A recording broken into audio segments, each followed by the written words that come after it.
you and Dre left the Wrecking Crew. Yeah. What happened next?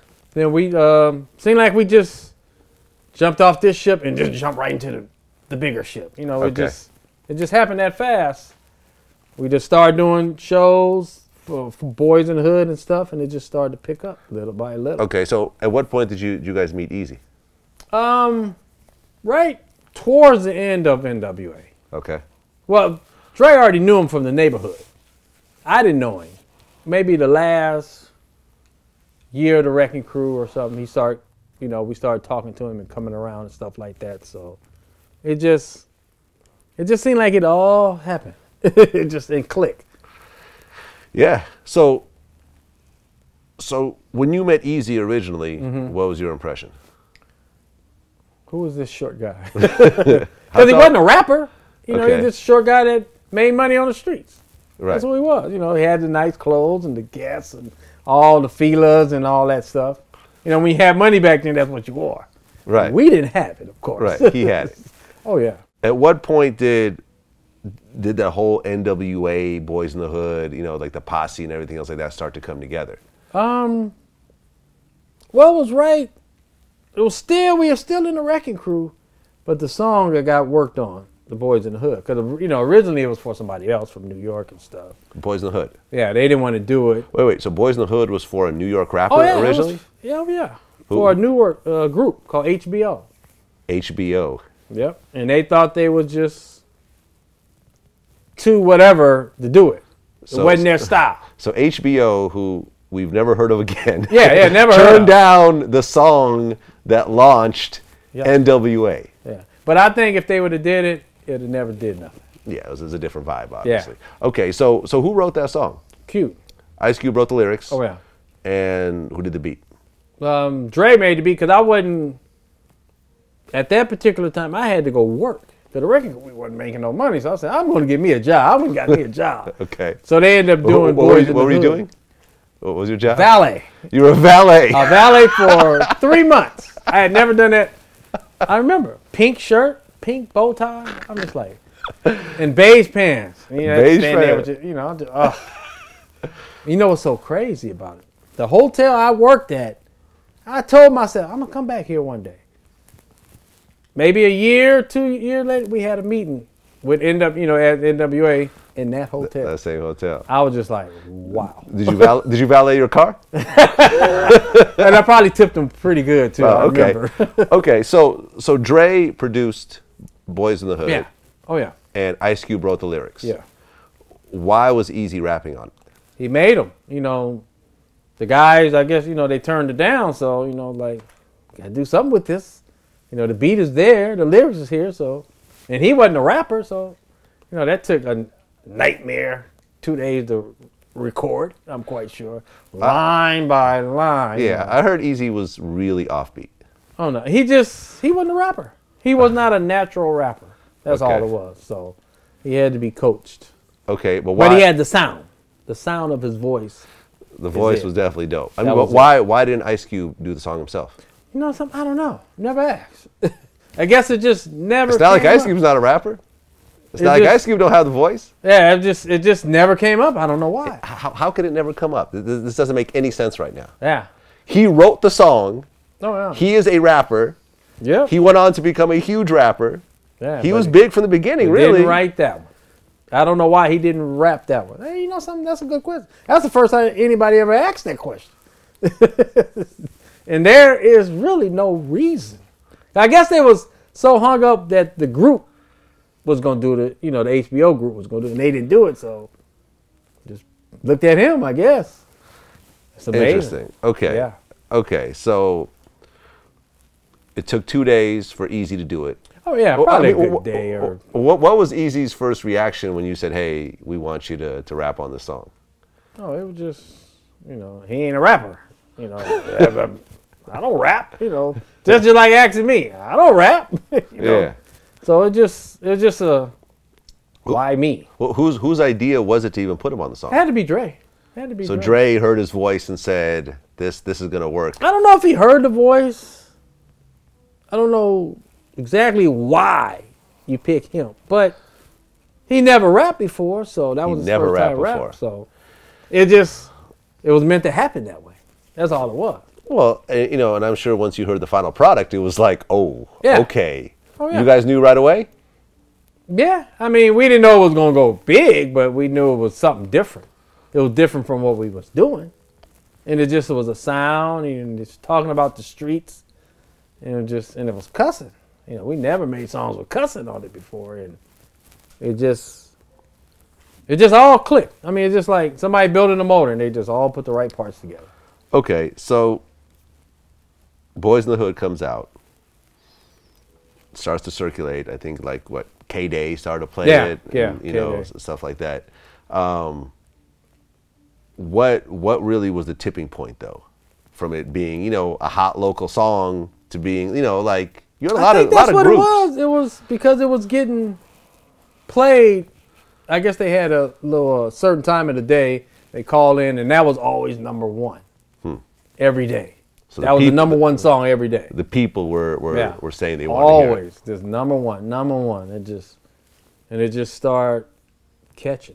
You know, so just started picking up. Right. Because it was all underground. You know, right. No, I was living in the Bay Area. Yeah. Okay. And you know, like Star Records and all those other places. Like I remember one of my, you know, suburban white friends played it for me. Oh. I was like, yo, listen to this. And it was like, yo, what is this? Yeah, it was like I never heard the term motherfucker before. Yeah. Like y'all really own motherfucker. Like, you know, you would. I mean, that's a natural word in the ghetto. I mean, it's a natural word. Yeah. But it's just, that's what it was. It was so different. It just shocked people. You know, even ghetto people were shocked. Like, are they really talking like that about that on a record? Okay. So the song started to get big. Well, what happened next? Well, it started to get big. Then we came out with another single. Which was? I think it was Gangsta. Yeah. Which had Ice Cube on it. Yeah. And I think, wasn't the cover a white dude shining like Ice Cube shoes or something? That was after we got picked up by Priority. Okay, no, first it was initially, just like a white label kind of. Yeah, it was just the print. The Ruthless. It said Ruthless on the sleeves. Okay. So Ruthless was already company back then? No, all that started at the same time. Okay. When the record, it all came out. But see, the thing about Eazy was he never wanted to be on somebody's label. He wanted his own label distributed. Most people wasn't thinking like that back then.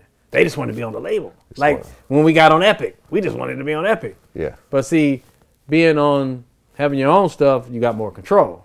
Okay. So Eazy was ahead of the game. He was thinking, yeah, that's what it was. Not to be on somebody. Because we actually tried to be on a label. Island Records. As N.W.A. Yeah. They didn't want us. Okay. Then Priority came and got us. Right, but the Priority was a distribution deal. Yeah. Right. I mean, but we was trying to be on Island. Okay. I remember that. We even did a little showcase for them. Oh, really? N.W.A. And they did not want us. Interesting. Okay, so was Jerry Heller around during this time or no? Jerry came around the end of the Wrecking Crew, right? Near end. Okay. So at the time well, actually, I don't know if Jerry... No, he came after the Epic deal. So he came towards the end. Okay. So Boyz-n-the-Hood was already out and Jerry was already in the mix. It's almost all around the same time. Kind of around the same time. Okay. Yeah. So at that point, Eazy basically felt that he needed someone experienced in the music business to help out in this process. Well, you know, he knew more stuff. He'd been around. He was dealing with a lot of big groups in the 70s, the 60s, or whatever that was. And he knew the game. Yeah. You know, because it was a totally different game back then. So he just knew it and knew how to get to Priority. Okay. Oh, so he helped facilitate that original deal. I mean, they wanted us, but he knew how to get in the door and stuff like that. So. Okay. All right. So you guys put out Boyz-n-the-Hood and Gangster independently. Well, like maybe 8 Ball. That was a 8 Ball. Kind of like right, because originally there was the album N.W.A. and the Posse. Yeah. What happened to the Mexican dude with the 40 ounce? Is he Crazy D? Crazy D. He's still around? I seen him on Facebook. Yeah. Seen him on Facebook. Yeah, okay. I seen him on Facebook. He didn't go on though to have the success. Oh no, he didn't rap no more. None of that. Right. Yeah. Okay, so N.W.A. and the Posse came out. That was before the Priority deal, right? That was kind of before it, but after the album, then they made that into an album. Right, because they took some of the songs off that and put it on. Yeah, they made that into another separate album. Okay, so N.W.A. and the Posse, it was a bunch of dudes on there. Yeah, Doc, the DOC was there. There was all kind of people. Yeah, but Doc wasn't on the picture. On the picture was a lot of other people. Who are they? Kind of. I don't want to say nobodies, but you know, the only one that I know that did big rapping was front guy leaning with his foot in a green shirt, maybe Candyman. Oh right, yeah, Candyman. Hold on, that was him on the cover. I'm gonna pull this out. That was him on the down on the right side. Right, sure that's Candyman. Yep. And that was before he made, had his little hit.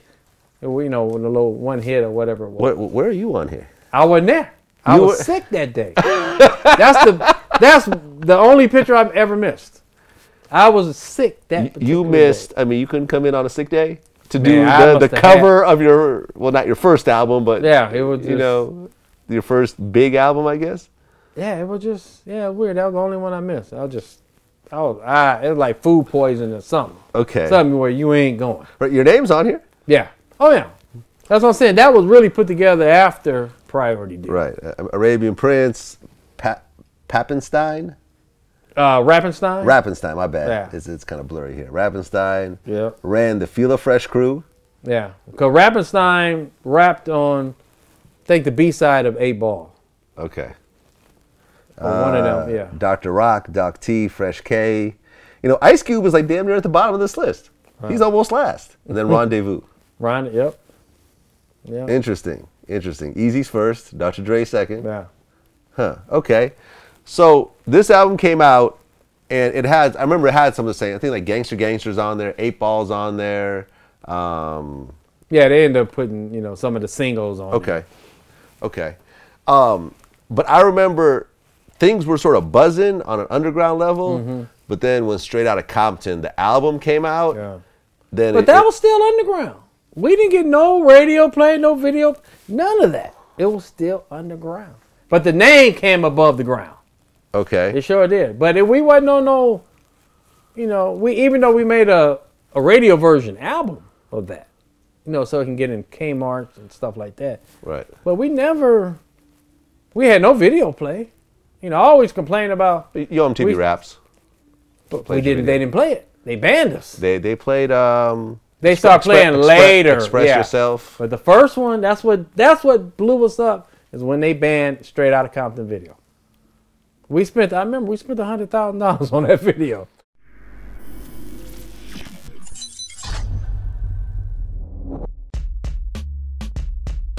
So he was very honest, and he says, I don't write that way, I don't know how. So Drake was just kind of showing him how to take his ideas and turn them into a story, and to make that story come back around. He basically was like letting me know, I know who you is, I know we got a lot of the same people, man, but we ain't dead, nigga, basically. And I was like on a defense.